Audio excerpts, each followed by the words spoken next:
한 달 동안 느헤미야를 통해서 하나님께서 우리에게 주신 말씀을 듣고 있습니다. 느헤미야는 지도력 또 리더십의 전문가로 인정받습니다. 말씀을 연구하는 분들이 일찍이 느헤미야에게서 리더십을 발견했고 성경 인물 가운데 최고의 리더십 전문가로 인정했던 거죠. 그런데 우리는 느헤미야의 리더십 자체보다는 그 리더십이 어디에서 나왔는지를 주목했습니다. 타고난 능력이 있습니다. 유전자가 우수합니다. 부모님으로부터 받은 피가 좋습니다. 지식과 지혜도 있습니다. 총독도 될 정도로 한 나라를 다스리는 그런 높은 자리에 올라가기도 하고 왕을 보좌하는 최고의 자리에도 앉아봤습니다. 리더십 전문가가 될 만한 요소들을 두루 갖추었습니다. 인정합니다. 그러나 우리는 하나를 더 발견했습니다. 느헤미야는 기도하는 사람이었습니다. 언제나 기도했습니다. 쉬지 말고 기도하라. 아무것도 염려하지 말고 다만 모든 일에 기도와 간구로 너희 구할 것을 감사함으로 하나님께 아뢰라. 신약의 가르침 이전에 느헤미야는 시작할 때 기도했고 진행하다가 기도했고 끝마칠 때도 기도하는 기도의 사람이었습니다. 그는 기도하는 지도자였습니다. 요즘 우리 목회자 사이에 가장 인기 있는 책을 쓰시는 미국의 목사님 팀 켈러, 그분이 쓰신 기도라는 책에서 말합니다. 기도 말고는 달리 도리가 없었다. 그런 말입니다. 기도 외에는 다른 방법이 없다는 거죠. 느헤미야의 지도력은 기도에서 나왔습니다. 그의 지도력은 하나님으로부터 나왔습니다. 이것이 느헤미야의 간증이요 우리의 고백입니다. 이것이 나의 간증이요 이것이 나의 찬송이라. 나 사는 동안 끊임없이 구주를 찬송하리로다. 하나님을 신뢰했고 의지했고 그대로 산 인물이 느헤미야였다는 거죠. 성벽 공사가 50일 만에 끝났습니다. 예루살렘 성벽 공사 완성이 실제적인 목표지만 거기서 끝나지 않았다는 것을 우리는 보았습니다. 백성들 앞에서 율법을 읽어주었고 그 성벽보다도 더 높고 성벽보다도 더 위대하신 하나님 앞에 백성들이 섰다는 거죠. 하나님의 말씀 앞에 모든 백성이 고개를 숙였습니다. 그리고 회개하고 울었습니다. 율법대로 하나님 말씀대로 하나님의 가르침대로 살기로 결단했습니다. 그리고 진정으로 감사하고 하나님께 영광 돌리고 기뻐했습니다. 벅찬 감격과 감동으로 성벽 대장정의 공사가 끝났습니다. 이런 과정 중에서 정말로 어려웠던 것이 무엇이었느냐 하면은 이방인들과의 분리 문제였습니다. 학사요 제사장인 에스라가 먼저 와서 그곳에 정착해 살고 있는 이방인 아내들을 돌려보낸 적이 있습니다. 포로가 되지 않고 본토에 그대로 살고 있는 유대인들이나 또는 이미 1차 포로기한 때 돌아온 사람들도 율법을 사실은 잘 몰랐기 때문에 이방 여자들과 결혼을 하고 이방 사람들과 교류가 더 많았습니다. 에스라가 귀환하여서 율법을 들려주고 율법을 들은 백성들이 율법대로 살기 위하여 가슴이 아프고 대성통곡하면서까지 자신들의 아내들, 이방 여자들을 내보낸 거죠. 느헤미야는 이제 한술 더 뜹니다. 성벽 공사 완료 후에 이방 아내뿐만 아니라 이방 사람들 전체를 내보내었습니다. 이스라엘과 오래전부터 사이가 좋지 않고 하나님께서 아예 말씀했던 신명기 23장 3절 말씀이 있어요. 암몬 사람과 모압 사람은 여호와의 총회에 들어오지 못하리니 그들에게 속한 자는 10대뿐 아니라 영원히 여호와의 총회에 들어오지 못하리라. 이런 율법을 들은 백성들이 어떻게 해야 되겠습니까? 이제 아내들이나 사람뿐만 아니라 이방의 문화, 이방의 우상, 이방 사상들까지 모두 제거하는 새로운 느헤미야와 함께 백성들이 회개하고 하나님 앞에 서게 되는 종교개혁, 영적 부흥의 역사가 일어난 거죠. 이렇게 성벽 공사도 완료하고 백성들이 하나님 앞에 순종하기로 결단하고 하나님의 말씀대로 살기 위해 실천하고 이렇게 해피엔딩으로 끝나고 모든 것이 마무리되면 얼마나 좋겠습니까? 오늘 주신 말씀은 느헤미야가 총독으로 부임하여 12년 임기를 마치고 아닥사스다 왕에게 돌아갔다가 다시 예루살렘에 왔습니다. 이것을 지금 배경으로 하고 있습니다. 오늘 말씀 6절, 그때에는 내가 예루살렘에 있지 아니하였느니라. 바벨론 왕 아닥사스다 32년에 내가 왕에게 나아갔다가 며칠 후에 왕에게 말미를 청하고 7절 예루살렘에 이르러서야. 이게 느헤미야가 아닥사스다 왕에게 갔다가 왔다는 것을 암시하고 있는 말이죠. 며칠 후라고 하는 이 번역도 사실은 좀 얼마 후에 이렇게 번역하는 것이 더 맞는데, 그 기간을 어느 정도로 보냐 하면은 짧게는 1년 아니면은 2, 3년 정도로 보는 거죠. 적어도 1, 2년 정도는 느헤미야가 아닥사스다 왕에게 가 있었다고 보는 거예요. 근데 이 느헤미야가 자리를 비운 사이 유대 백성들은 누구나 할 것 없이 흩어졌다는 거예요. 마치 여러분, 교회에서 은혜 받은 사람들이 있어요.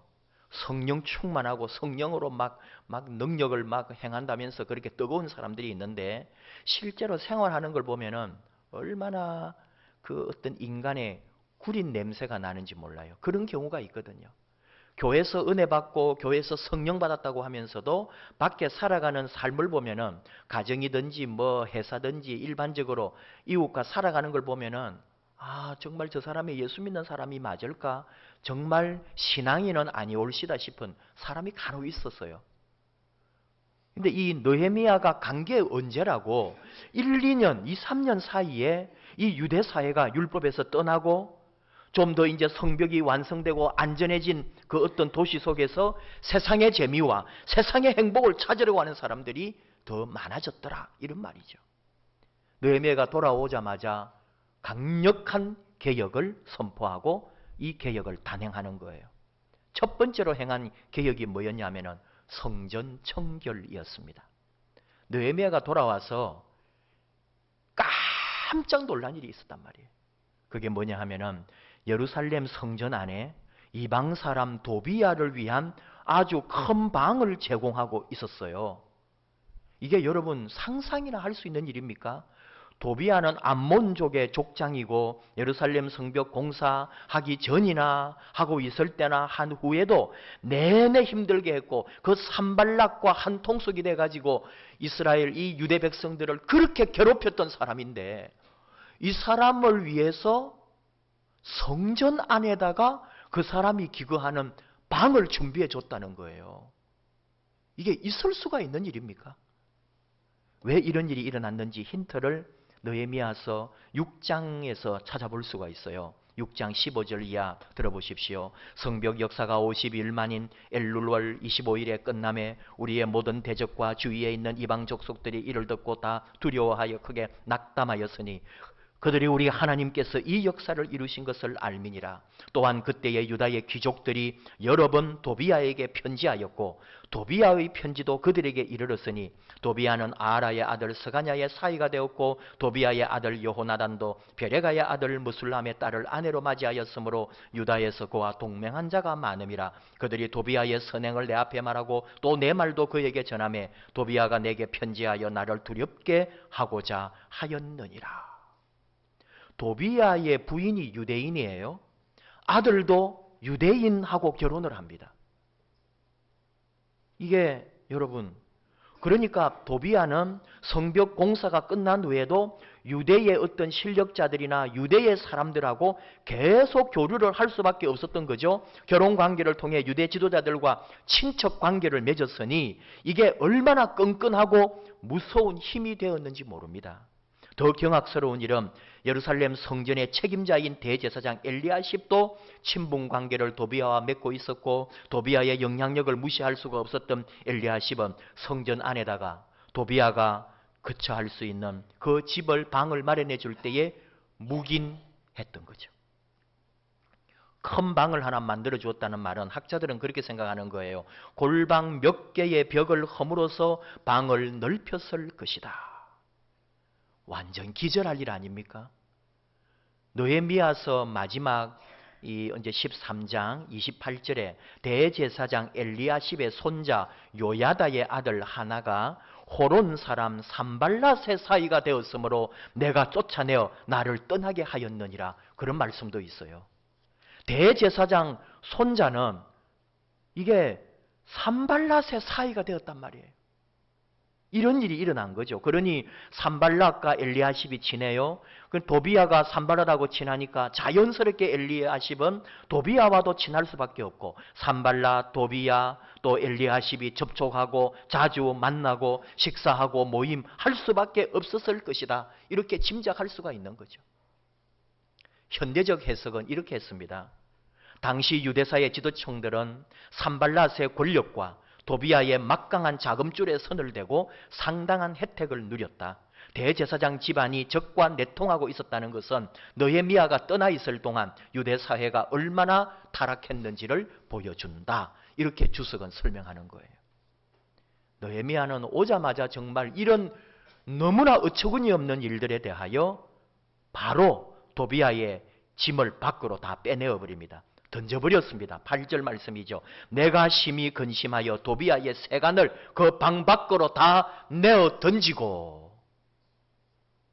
여기서 우리가 배우는 분명한 교훈은 깨어있지 않으면 안 된다는 거예요. 깨어있지 않으면 언제든지 무너진다는 거죠. 살아오면서 저나 여러분이 배우고 깨달은 게 있을 거예요. 한순간 마음 놓는 순간 일 터집니다. 이제 좀 됐나? 이제 좀 편하다? 이제 조금 쉴까? 하는 때 옆에서 뻥뻥하고 뭐가 터지거든요. 이것이 우리의 삶 아닙니까? 평생 긴장하고 신경을 곤두세우고 살아야 하는 게 어쩌면 우리 인생이에요. 이렇게 말할 수 있겠죠. 힘들어서 어떻게 삽니까? 일생을 그렇게 긴장하고 힘들고 일생을 신경을 곤두세우고 사는 게 그게 인생입니까? 말하는데 이미 우리는 그렇게 살고 있는 거예요, 지금. 모두가 다 사실은 우리 나름대로 신경을 곤두세우고 깨어 있는 거거든요. 근데 그 깨어 있음이 무너질 때 우리 앞에는 한순간 삶 전체가 흔들리는 일이 일어나게 된다는 거예요. 유대 백성들 보십시오. 1년인지 2년인지 모르지만 느헤미야 없으니까 그 사이 다 흐트러져서 나라 전체가 엉망이 되어 있는 거예요. 백성들의 영혼이 죽어버린 거예요. 이런 비유를 생각했습니다. 여러분도 그런 일이 있을 텐데요. 운전하는 사람들 지방에 가게 되면 3시간, 4시간 쉬지 않고 운전하는 경우가 있을 수 있죠. 참 힘든 일입니다. 3시간, 4시간 쉬지 않고 운전하면은 이렇게 생각할 수 있어요. 내가 3시간, 4시간 운전대를 잡고 있는데 이렇게 오랜 시간 운전하는데 한 1, 2분 정도는 운전대 그럼 좀 놓아도 되지 않나? 한 5분 정도 운전대 놓고 좀 쉬면 안 되나? 그런 사람 아무도 없습니다. 그 순간 우리는 세상과 이별인 거예요. 3시간 아니라 4시간, 5시간을 운전해도 한순간도 전방을 후방을 좌우를 주시하지 않고 신경 곤두세우지 않으면 우리의 자동차는 어디로 갈지 모릅니다. 인생이 그렇다는 거죠. 삶이 그렇습니다. 시선을 놓치면 인생의 운전대를 놓으면 한순간 엉뚱한 곳으로 떨어지는 거죠. 여러분, 우리 심장이 24시간 뛰고 있습니다. 심장이 나는 정말 24시간 360일 한순간도 쉬지 못하고 이렇게 뛰고 있는데 한 5분 좀 쉬면 안 되나? 그래서 심장이 한 5분만 그거 정말 24시간 아니 1년 내내 뛰다가 한 3분 5분 쉬면은 우리는 죽는 거예요. 우리도 모르고 있지만 우리 심장은 24시간 뛰고 있습니다. 깨어 있습니다. 심장이 쉬는 순간, 심장이 잠드는 순간 단 3분, 단 4분에 우리는 영원히 세상과 이별인 거죠. 무슨 말입니까? 일생 동안 움직이고 있어야 된다는 거예요. 영적인 말인 거죠. 우리 삶은 깨어 있어야 된다는 거죠. 정말 내 몸이 말을 듣지 않으면 눈이라도 끔뻑끔뻑 하면서 깨어 있어야지. 우리의 영혼이, 우리 삶이, 우리 내면이 그렇게라도 신랄 같은 희망이라도 품고 있어야 살아있는 거지. 그러지 않으면 우리는 한순간에 무너진다는 말입니다. 두 번째로 느헤미야가 했던 개혁은 11조 제도의 재확립이고 부활입니다. 도비아로 인해서 성전을 한번 살펴본 거죠. 성전 골방들이 텅텅 비어 있었습니다.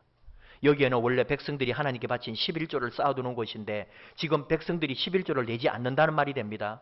몇 년 전에 에스라의 언약서에 다 인을 찍고 막 헌신하기로 맹세하고 자발적으로 자원해가지고 11조를 내기로 했거든요. 그래서 골방마다 11조가 차고 넘쳤고요. 이제 레위인들과 제사장들과 이런 성전에서 봉사하는 사람들이 먹고 사는 것 때문에 염려하지 않아도 되었던 시절이 있었어요. 근데 그 잠깐 사이 성전 골방은 텅텅 비고 성전에서 봉사하는 레위인들은 먹고 살 길이 없으니까 시골로 고향으로 가서 농사 짓고 있었던 거예요. 성전에 봉사하는 사람들조차도 없어진 거죠. 그러니까 도비아 같은 사람이 거기 들어와서 살 수가 있을 정도로. 이것을 해결하기 위해서 느헤미야는 죄 없고 힘없는 백성들을 질타하지 않았습니다. 11절 민장들을 꾸짖었다고요. 백성들 가운데 지도자적 위치에 있고 지역의 관리들입니다. 지역 족장들입니다. 당신들이 모범이 되어야 하지 않느냐고 느헤미야가 이 지도자들에게 준엄한 가르침을 주고 이 사람들이 다시 하나님 앞에 충성하기로 헌신하기로 돌아오는 거죠.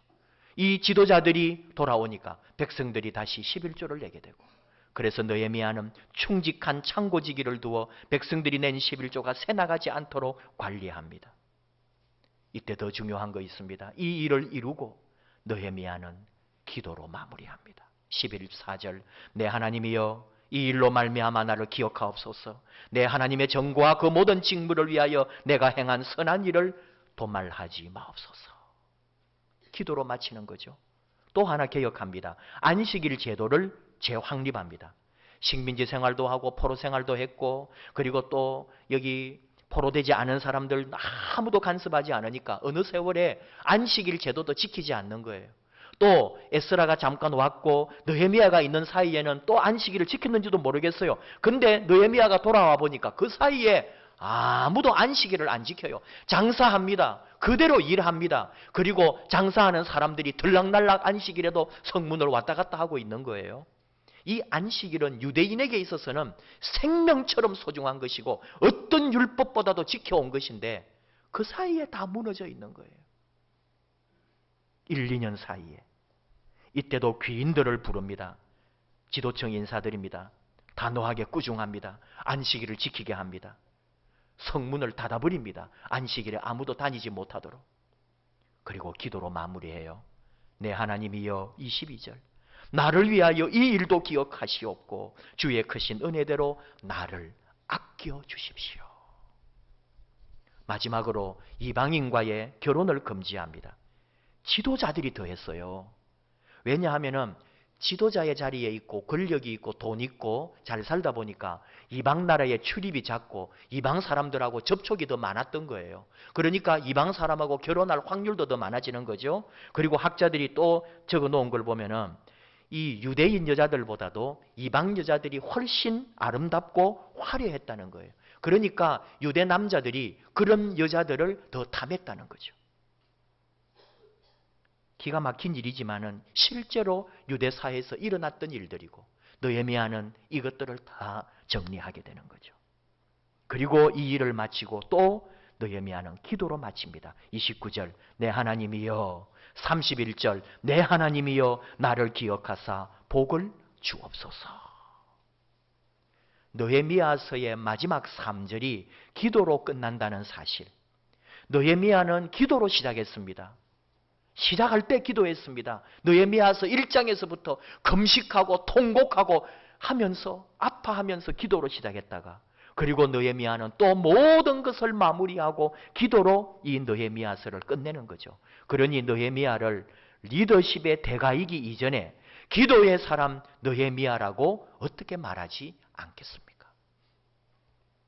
오늘 이 느헤미야서를 마치면서 느헤미야서를 주석하거나 설교했던 분들이 적어놓은 이야기 중에 재미있는 이야기를 여러분에게 소개하고 싶습니다.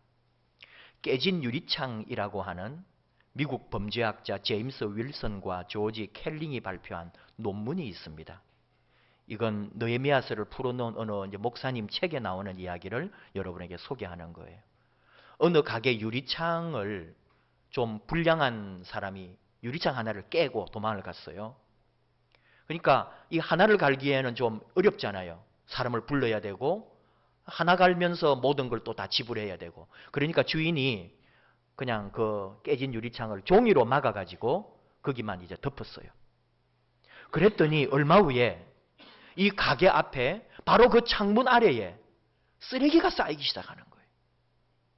그리고 그 옆에 벽에 낙서가 생기고 주변에 불량배들이 어슬렁거리면서 모여가지고 거기서 모여있다가 싸움도 하고 욕도 하고 담배 피우고 그런 모임 장소가 되는 거예요. 그러면 어떻게 됩니까? 당연히 가게에 손님들이 눈에 띄게 줄어들게 되는 거죠. 그 가게는 이제 문 닫아야 되는 지경에 이르게 된다는 거예요. 무슨 얘기냐 하면은 범죄하게 나오는 이야기인 거예요. 작은 그 하나부터 범죄가 시작된다는 거죠. 큰 범죄를 짓는 사람들도 그렇다는 거예요. 마찬가지로 우리가 일반인들도 작은 거 하나 사소한 것을 방치하면은 더 큰 사건, 사고가 되게 만든다는 거예요. 이게 바로 우리에게 적용하는 거죠. 우리 신앙에서도 작은 것 하나를 놓치고 마땅히 해야 될 것을 제대로 하지 않으면 그때부터 우리 신앙에는 큰 구멍이 생기고 그 신앙이 무너지기 시작한다는 거예요. 인생의 끝, 좀 거창한 말이죠. 인생의 끝은 내가 나서 죽을 때입니다. 내 평생, 내 일생이기도 합니다. 이런 말의 줄임말이기도 합니다. 인생의 끝날까지 무엇을 하시겠습니까? 끝날까지 내 평생 사는 동안 진정으로 내가 해야 될 일, 작은 것 같지만 마땅히 해야 할 일, 놓치지 말아야 될 그 하나가 있으니 그게 무엇일까요? 기도하는 일이다, 이 말입니다. 시 27편 4절 시인을 통해 고백합니다. 내가 여호와께 바라는 한 가지 일, 그것을 구하리니 곧 내가 내 평생에 여호와의 집에 살면서 여호와의 아름다움을 바라보며 그의 성전에서 사모하는 그것이라. 내가 여호와께 바라는 것, 바라는 것이 이미 소원이고 기도입니다. 그것을 구하겠답니다. 구하는 것이 기도입니다. 무엇을 구합니까? 여호와의 집에 살면서 여호와의 아름다움을 바라보며 그의 성전에서 사모하는 그거, 사모하는 것, 또 기도하는 겁니다. 기도하고 또 기도하고 기도하며 하나님을 사모하고 하나님을 사랑하고 하나님을 바라보고 갈망하며 사는 내 평생의 삶, 내 한 가지 소원, 내 한 가지 일은 여호와의 집에서 영원히 사모하며 기도하는 그것이라. 이것이 시인의 고백이었어요. 느헤미야서를 통해 우리가 한 달 동안 가르쳐 주신 교훈 하나는 기도하고 또 기도하라. 기도하면 하나님이 함께 하신다. 기도하면 반드시 이루어진다. 어떤 경우 무슨 일을 만나도 기도 외에는 답이 없다. 네가 기도하면 산다. 이 가르침입니다. 쉬지 말고 기도하라. 항상 기뻐하라. 쉬지 말고 기도하라. 범사에 감사하라. 이 데살로니가의 말씀은 항상 같이 갑니다. 항상 쉬지 말고 범사, 표현만 다르지 똑같은 뜻입니다. 근데 항상 기도하고 쉬지 말고 기도하고 범사에 기도하고 항상 기뻐하고 쉬지 말고 기도하고 범사에 기뻐하고 항상 감사하고 쉬지 말고 감사하고 또 범사에 감사하고 기쁨과 기도와 감사가 같이 가고 있는 거예요. 우리가 기도하고 있을 때 우리 안에는 기쁨이 넘칩니다. 감사의 역사들이 일어납니다. 우리 인생을 그렇게 삽시다. 기도하며 갑시다. 마지막까지 할 수 있는 것, 내가 숨이 끊어지는 그 순간까지 할 수 있는 것 하나 있다면 그것은 기도하는 일입니다. 내 인생, 내 평생, 내 사는 날 그날까지 항상 쉬지 말고 범사에 기도하는 저와 여러분, 기도함으로 하나님을 만나고 하나님과 함께 동행하고 하나님의 은혜 아래 나아가는 아름답고 귀한 하나님의 백성들, 기도하는 것마다 이루어지는 놀라운 일을 경험하는 저와 여러분의 삶이 되기를 축복합니다. 기도하십시다. 하나님 아버지 감사합니다.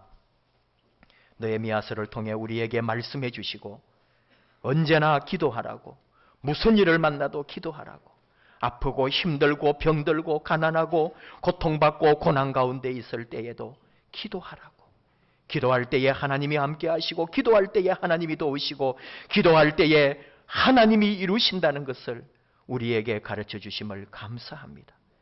쉬지 말고 기도하라 말씀을 새깁니다. 항상 기도하라, 범사에 기도하라, 우리에게 주시는 말씀으로 받습니다. 내 평생에 사는 날, 내 인생 끝나는 그날까지 기도하며 하나님 바라보며 주님 갈망하며 사는 저희들 되게 하여 주시옵소서. 인생의 끝날까지 기도를 쉬지 않는, 그리하여 기도로 하나님의 영광을 드러내고 기도함으로 내 영혼이 살고 내 삶이 살고 내 모든 인생이 다시 살아나는 아름다운 역사를 더하여 주시옵소서. 예수님 이름으로 기도하옵나이다. 아멘.